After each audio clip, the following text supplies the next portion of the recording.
हो गई है पीर पर्वत सी पिघलनी चाहिए, इस हिमालय से कोई गंगा निकलनी चाहिए। मेरे सीने में न सही तेरे सीने में सही, वह आग जलनी चाहिए।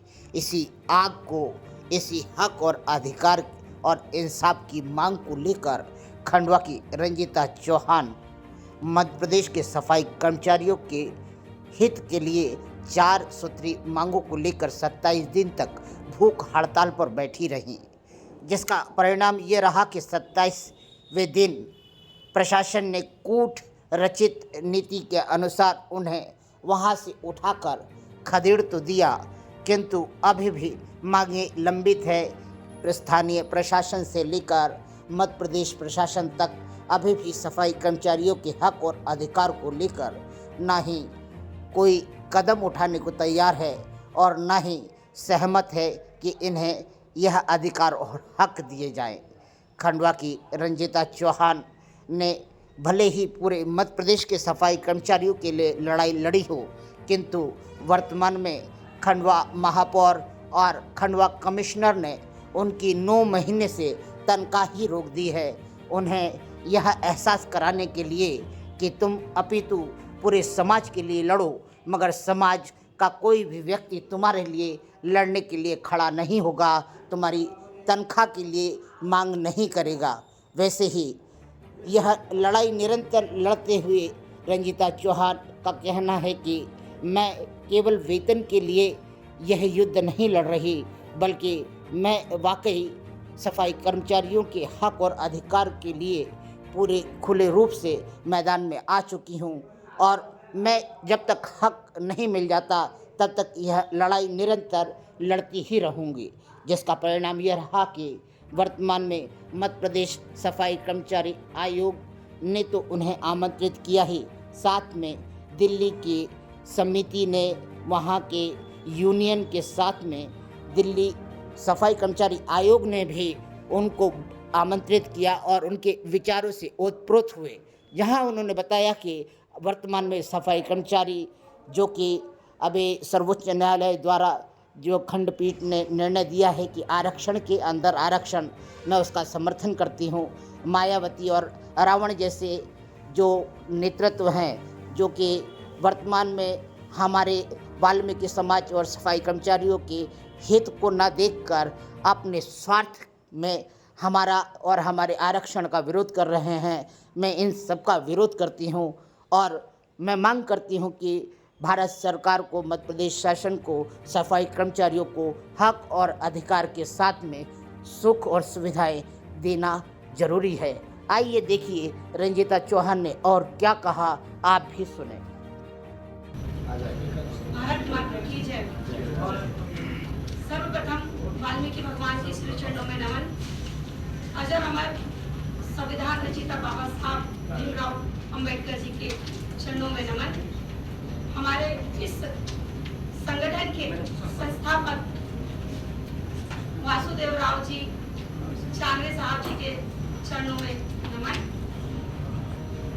राजेश बेनीवाल जी की अध्यक्षता में हम सब उपस्थित प्रदेश और अन्य क्षेत्रों से आए सभी साथी कर्मचारियों और साथी अध्यक्ष गणों को मेरा सादर नमस्कार।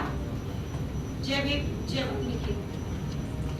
मेरे ख्याल से मैं इतनी लेट हो गई हूँ कि मुझे तो लेट बिल्कुल भी करना ही नहीं चाहिए, लेकिन फिर भी दिल वालों के शहर में मैं आप सबका स्वागत अभिनंदन करती हूँ।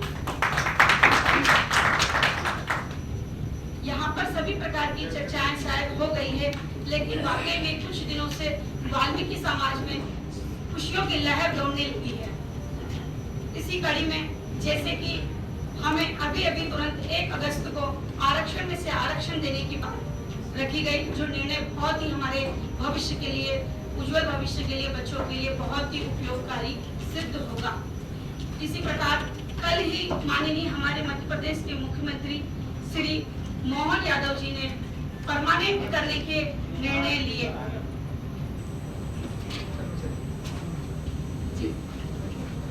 आदरणीय राजेश बेनीवाल जी ने जो ये कड़े कदम उठाए हैं कि 20 तारीख ना, नहीं अभी जो हम जंतर मंतर पे करेंगे 20 अक्टूबर को जो हम जंतर मंतर पर आउटसोर्स ठेका प्रथा के विरुद्ध जो धरना प्रदर्शन करने जा रहे हैं, वाकई में इसके करने की बहुत आवश्यकता है, क्योंकि ये ठेके के नाम पे जो हमारे साथ में हम सफाई कर्मचारियों के साथ में जो शोषण हो रहा है, इसको करने की बहुत जरूरत है। क्योंकि हमारे साथ में तो यहाँ तक हो रहा है कि हमारा ठेकेदार तक ही नहीं हमारे सामने होता है, लेकिन फिर भी हमको ठेकेदार प्रथा के तहत हमको ठेका पद्धति की तनख्वाह देते हैं और हमें आउटसोर्स के माध्यम से काम करवाते हैं और हमें 6 और 7,000 रुपए तनख्वाह लेने पे मजबूर कर रखा है इन्होंने। आदरणीय बेनीवाल जी, अध्यक्ष महोदय जी से मैं 1-2-3 चीजों पे निवेदन करना चाहती हूँ, जिनकी पूरे भारतवर्ष में आवश्यकता है। जैसे कि सफाई कर्मचारियों पर आज तक के कर्मोन्नति नहीं लागू की गई है। मैं आदरणीय अध्यक्ष जी से निवेदन करूंगी कि हम सफाई कर्मचारी शासकीय कर्मचारी कहलाते हैं, लेकिन कर्मोन्नति लागू नहीं हुई है। इसे आपके और हमारे सबके उससे कर्मोन्नति लागू की जाए। कर्मोन्नति क्या चीज है? सब डिपार्टमेंट में कर्मोन्नति होती है। प्रमोशन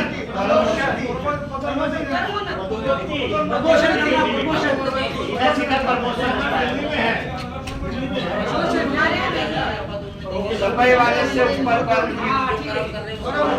जो हम कर्म कर रहे हैं उसका एक अलग से एक जी वो मिलता है, वो हमारे यहाँ लागू नहीं है। जैसे जीपीएफ वगैरह फंड होते हैं, उसी प्रकार से कर्मोन्नति फंड होता है, वो फंड हमारे यहाँ नहीं लागू किए गए हैं, उसे लागू किए जाए आदरणीय अध्यक्ष महोदय।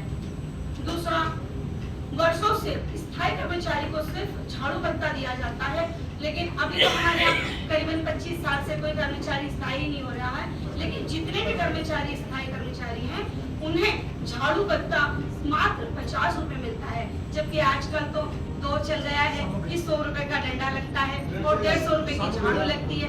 इस प्रकार से दोनों मिलाकर 250 रुपए होते हैं और झाड़ू महीने में 4 लगती है। ऐसे करके झाड़ू भत्ते को 1000 रुपए कराया जाए। आदरणीय अध्यक्ष महोदय जी से मेरा ये विनम्र आग्रह निवेदन है। विनियमितीकरण जो हम कर्मचारियों पे चलाई जाती है, इसमें पूरे भारत में 29 विभागों पे, जैसे कि चतुर्थ श्रेणी के जो कर्मचारी हैं, सिर्फ इन्हीं पर विनियमितीकरण योजना को लागू किया रखा है इन्होंने, जो कि हमारे लिए श्राप है, क्योंकि इसमें 1 लाख, 1.25 लाख और अभी उठाकर 2.5 लाख रुपए अंतिम में जब 40 साल की सर्विस इंसान की है, ना बच्चों का है ना उनका स्वयं का भी नहीं है, क्योंकि इसमें वो क्या ही करेगा आखिरी क्षणों में, क्योंकि हम जिस तरीके का काम करते हैं उसमें कई बीमारियों का घर शरीर में बन जाता है। तो विनियमितीकरण योजना को पूर्णतः जितने विभाग में ये चल रहा है वहाँ पूर्णतः समाप्त किया जाए, जिसके लिए मैंने इतना बड़ा कदम उठाया था, अपनी जान को जोखिम में भी लगा दिया था। इसे पूर्णतः मैं आपसे निवेदन करूंगी कि उस समय नहीं हो पाया, ये विनियमितीकरण योजना पूरी तरह से बंद होनी चाहिए। यही कहकर मैं अपना वाणी को विराम दूंगी। जय हिंद, जय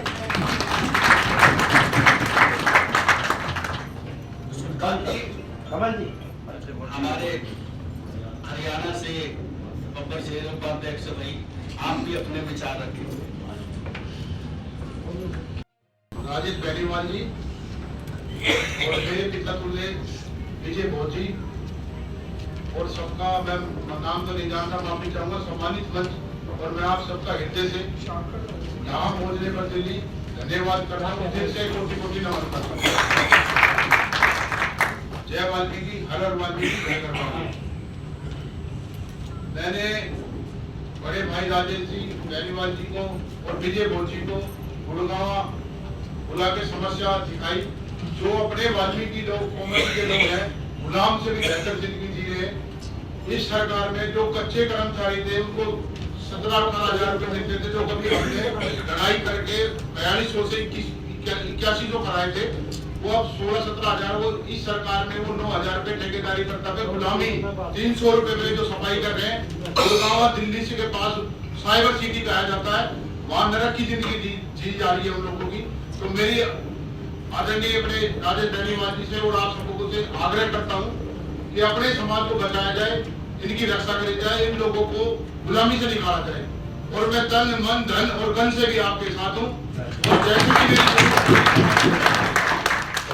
और मैं छोटा सा एक सफाई, मैं भाई हूँ आपका, समाज का छोटा सा बच्चा हूँ, जहाँ मेरी जरूरत पड़ेगी तन बंधन से हाजिर हूँ। और 1 लाख रुपए और 1000 रुपए मैं अपनी तरफ से आपको